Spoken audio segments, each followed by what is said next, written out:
My name is Emily Carter. I'm 27 years old, and for most of my life, I was the person nobody believed in, not my parents, not my relatives, not even the people who used to call themselves my friends. I wasn't loud. I wasn't rebellious. I didn't cause problems. And somehow, that made me invisible. Growing up, there were always two versions of success in my house. The one that belonged to my older brother, and the one that never belonged to me. He was the golden child. Straight A's. Confident. Always praised. And me? I was the backup plan. The just in case. The one people looked at and said, "She's trying. But she's not him." At first, I tried to prove them wrong. I studied harder. Worked longer hours. Pushed myself past limits I didn't even understand. But no matter what I did, it was never enough. There was always something missing. Something I didn't have. Something no one ever explained. And over time, I stopped asking. Because there's a point where trying stops feeling like growth and starts feeling like begging. And I wasn't going to beg for validation anymore. So I did something no one expected. I stopped explaining myself. I stopped chasing approval. I stopped trying to fit into a version of success that was never meant for me. And for the first time in my life, I chose silence. Not weakness. Not failure. Just silence. That's when everything started to change. But they didn't see it. Because people don't notice your growth when it's quiet. They only notice when it becomes impossible to ignore. And for me, that moment came the night everything fell apart. It was a Thursday. I remember because Thursdays were the only days I got home early. I had just finished a long shift, and all I wanted was a quiet night. But the moment I walked into the house, I knew something was off. The living room was full family. Voices. Laughter. And right in the middle of it all was my brother. Smiling. Confident. Celebrated. I paused for a second, trying to figure out what was going on. That's when my mom noticed me. "Oh, you're home," she said casually. "Come here, we've got some big news." Big news. That phrase always made my stomach tighten. Because in my family, big news was never about me. I walked in slowly. Everyone was looking at him. No. One was looking at me. Then my dad spoke. "Your brother just got promoted," he said proudly. "Senior position. Big company." The room filled with applause. People stood up, shook his hand, praised him like he'd just won something huge. And me, I stood there, smiling, clapping, playing my part, like I always did. But then something happened. Something small. Something most people wouldn't even notice. But for me, it changed everything. One of my relatives turned to me and asked, "So, what about you?" Just like that. Simple question. But the tone wasn't curiosity. It was judgment. Before I could even answer, my brother laughed. "Oh, her," he said. And then he dropped the line I'll never forget. "She's still trying to figure things out." The room chuckled. Soft. Laughter. Nothing too harsh. Nothing too obvious. Enough. Enough to remind me exactly where I stood. And in that moment, I realized something. They didn't hate me. They just didn't expect anything from me. And somehow, that felt worse. I didn't argue. I didn't defend myself. I didn't explain. Because deep down, I already knew something they didn't. I wasn't behind. I wasn't lost.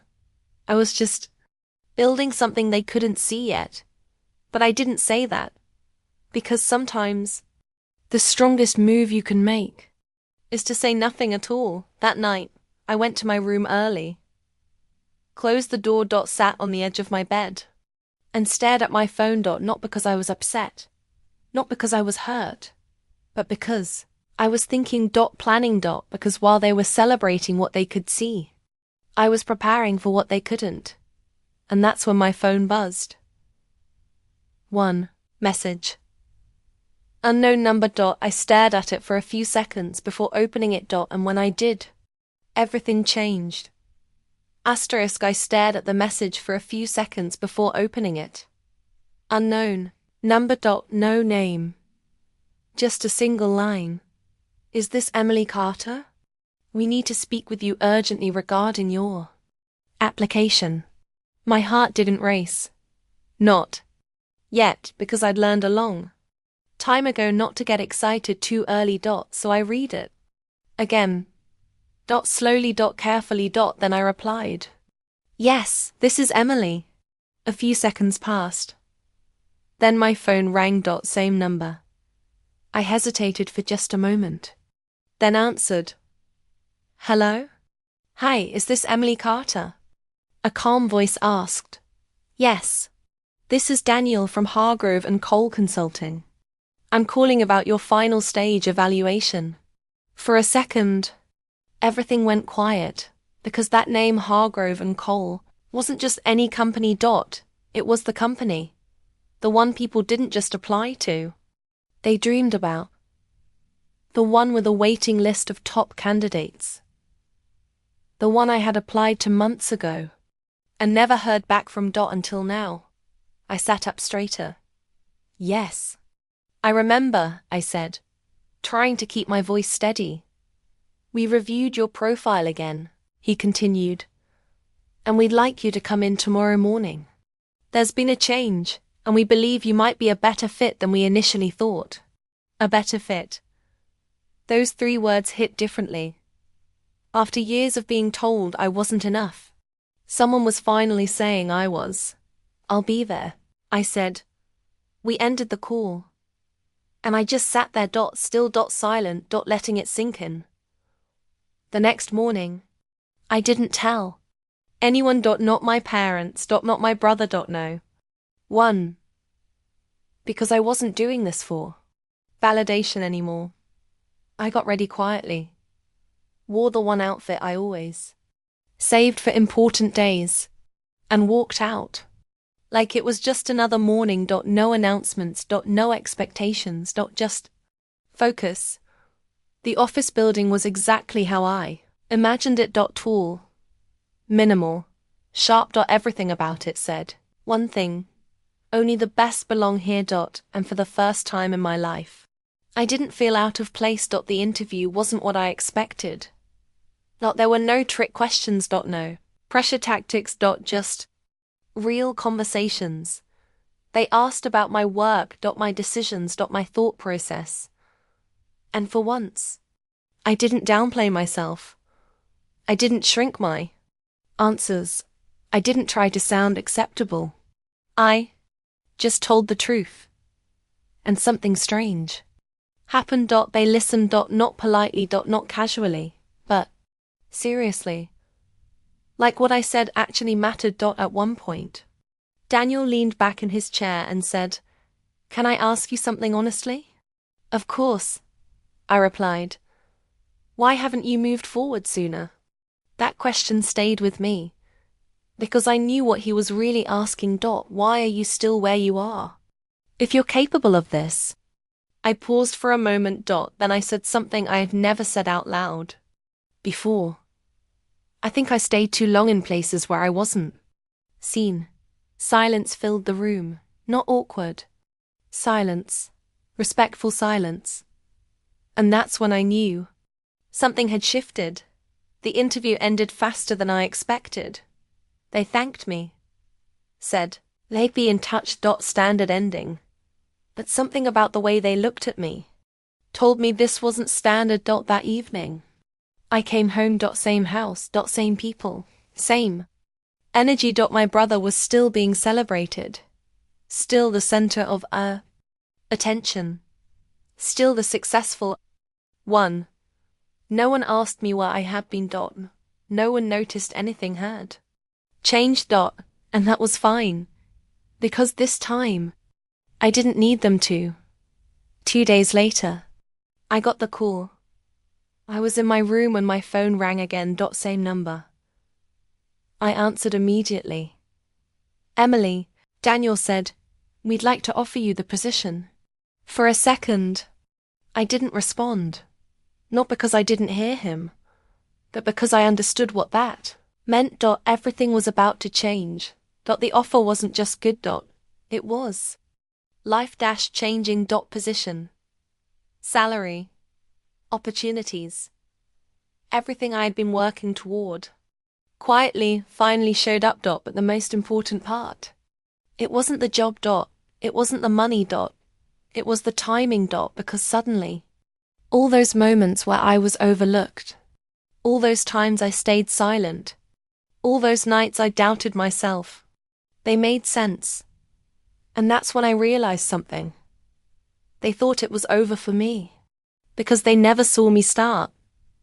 I accepted the offer, signed everything, and kept it to myself. For now, because I wasn't interested in telling them. I was interested in showing them, and I knew exactly when that moment would come. Very soon, very publicly, and very unforgettable. I didn't tell anyone, not about the interview, not about the offer, not about the fact that everything in my life had just changed. Because this time, I wasn't looking for approval. I was waiting for the right moment. And that moment came faster than I expected. 3 days later, my mom walked into my room without knocking. We need you downstairs, she said.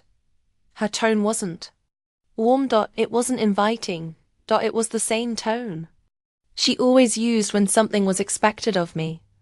I followed her down. The living room was full again. Same relatives, same voices, same energy. But this time, there was something different. A kind of tension in the air, like something important was about to happen. Then I saw him. A man standing near my father. Mid-50s. Sharp suit. Confident presence. Not family. Not a friend. Someone important. Slowed down. My dad noticed me and gestured me closer. Emily, come here, he said. I stepped forward. This is Mr. Reynolds, he added. He's a senior partner at Hargrove & Cole. For a second, everything froze. Because that wasn't a coincidence. That was the same company. The same place that had just changed my life. I glanced at the man. He looked at me. And in that moment, something shifted. Recognition. Double quotes. Emily Carter. He asked. His tone wasn't uncertain. It was confirming. I nodded slowly. Yes. A small smile appeared on his face. Well, he said, turning slightly toward my parents, this is unexpected. The room went quiet. Completely quiet. My brother stepped in, trying to fill the silence. Yeah, she's still figuring things out, he said with a laugh. Same line. Same tone. Same confidence.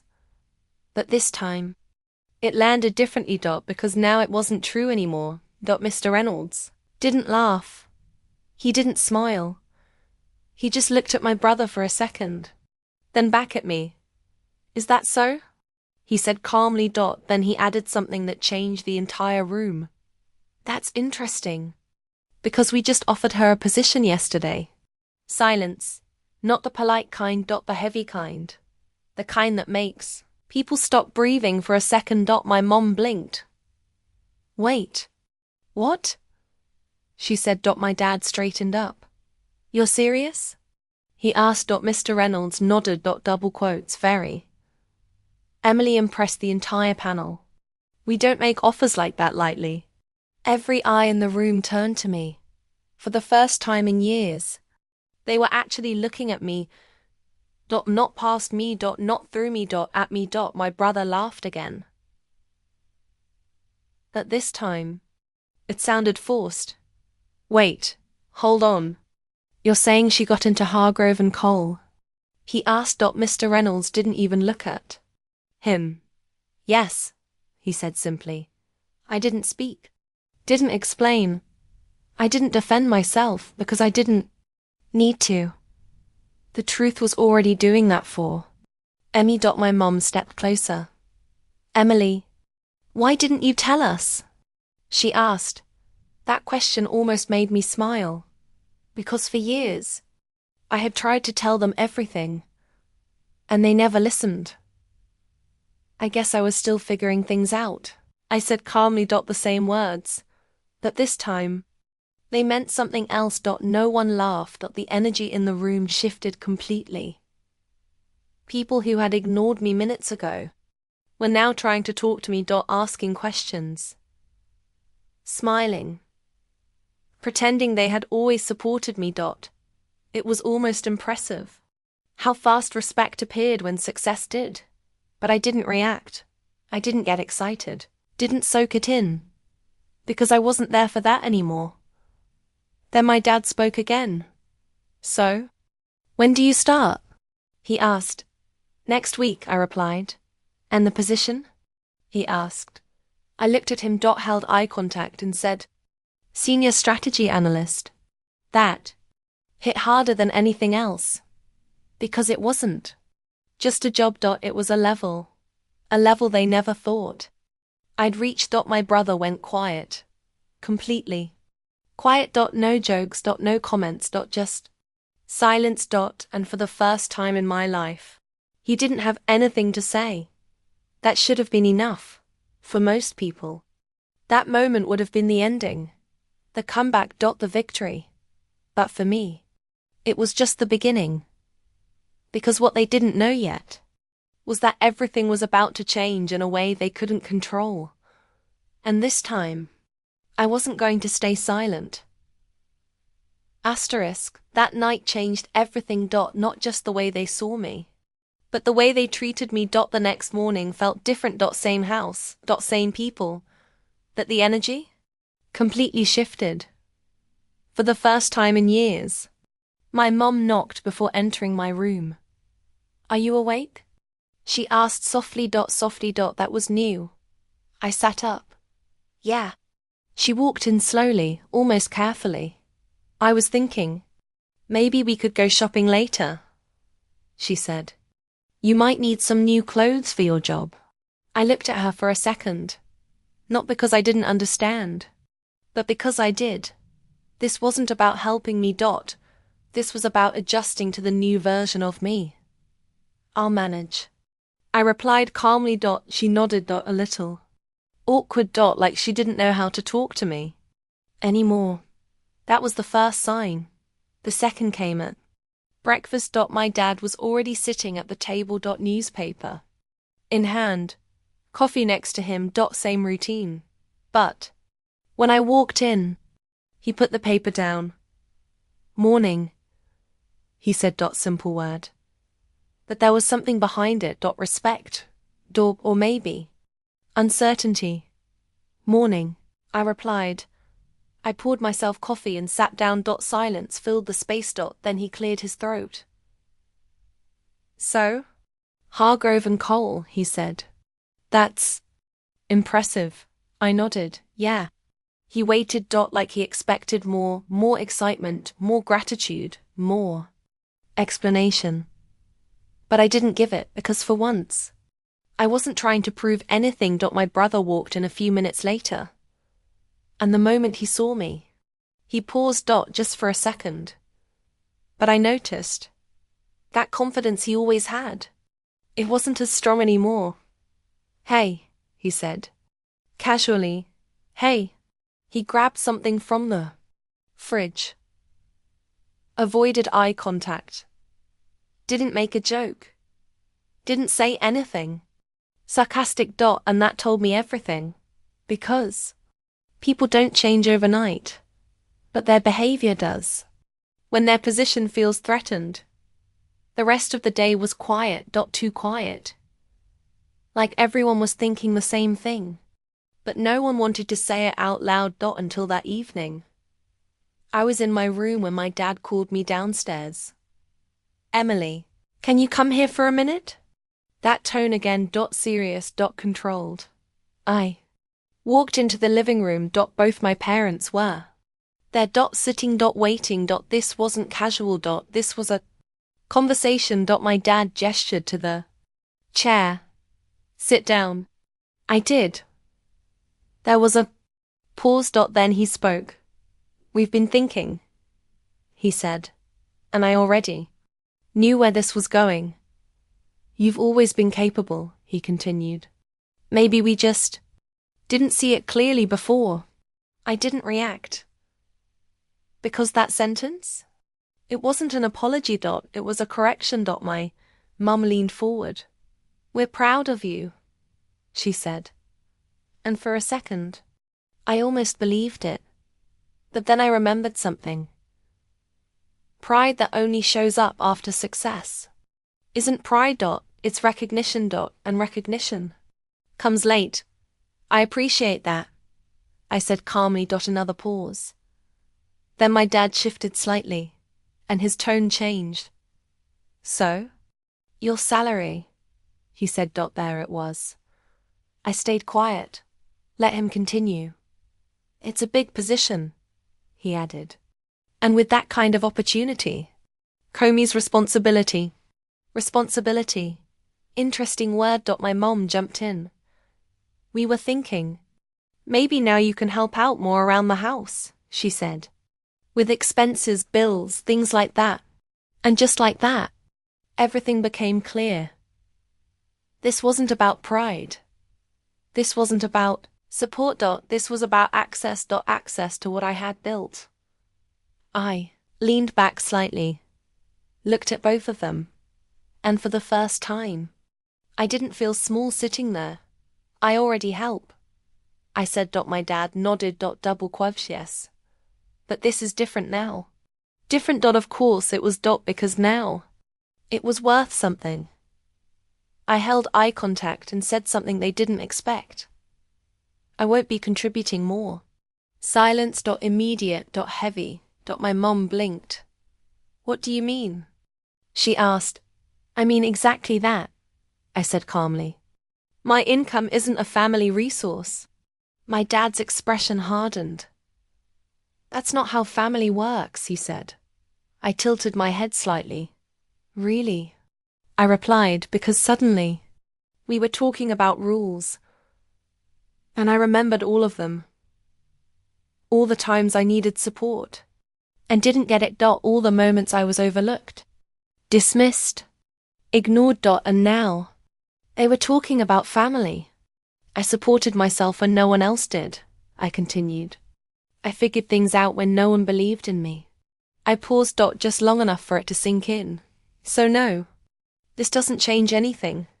My mom looked uncomfortable. My dad looked frustrated. And for the first time in my life, they didn't have control over the conversation.